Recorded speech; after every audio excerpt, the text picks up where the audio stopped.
Benvenuti in un altro video di Mastica l'Italiano con Roberto, anche oggi con Clara. Ciao ragazzi. Ci troviamo in un piccolo borgo in provincia di Messina che si chiama Forza d'Agro, un piccolo borgo di poco più di 800 abitanti, ma che offre dei panorami mozzafiato. Seguiteci in questa breve avventura, vi darò qualche piccola informazione. A dopo. Situato a circa 40 km da Messina e 50 km da Catania, il borgo è facilmente raggiungibile tramite l'autostrada A18 Messina-Catania. Basta uscire a Taormina Nord e seguire le indicazioni per Forza d'Agro. Il percorso regala panorami straordinari, con il mare da un lato e le colline siciliane dall'altro. L'aeroporto più vicino a Forza d'Agro è quello di Catania, Catania Fontanarossa, che si trova a circa 70 km.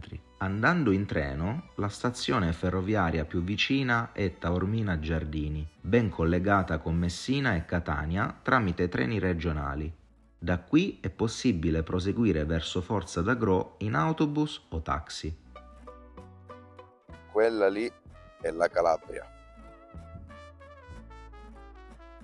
Eccoci alla chiesa della Santissima Trinità, uno degli edifici più emblematici del borgo.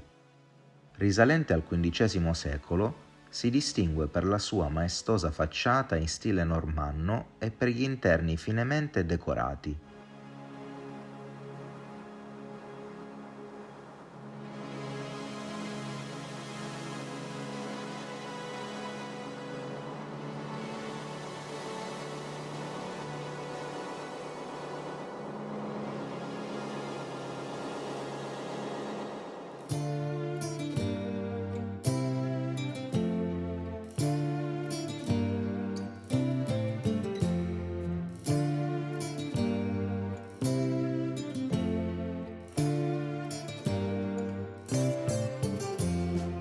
E questa qui che ho come sfondo è la cattedrale della Maria Santissima Annunziata e Assunta, famosa anche per essere stata uno dei set dei film de Il Padrino, come Savoca. In effetti Savoca e Forza d'Agro sono molto vicini come borghi.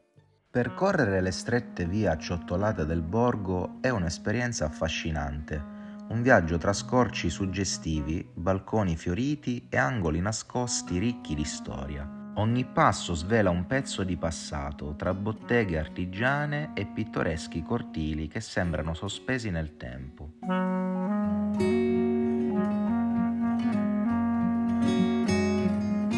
Le suggestive rovine del castello normanno regalano una vista mozzafiato sul Mar Ionio e sull'Etna, rendendolo una meta imperdibile per gli appassionati di storia e fotografia. Questo antico maniero custodisce secoli di racconti di battaglie e conquiste, testimoniando il ricco passato della Sicilia. Bene, il video di oggi, anche se breve, finisce qui. Io vi saluto con questo bellissimo sfondo del Capo Sant'Alessio. Questo è il mare a fine novembre in Sicilia.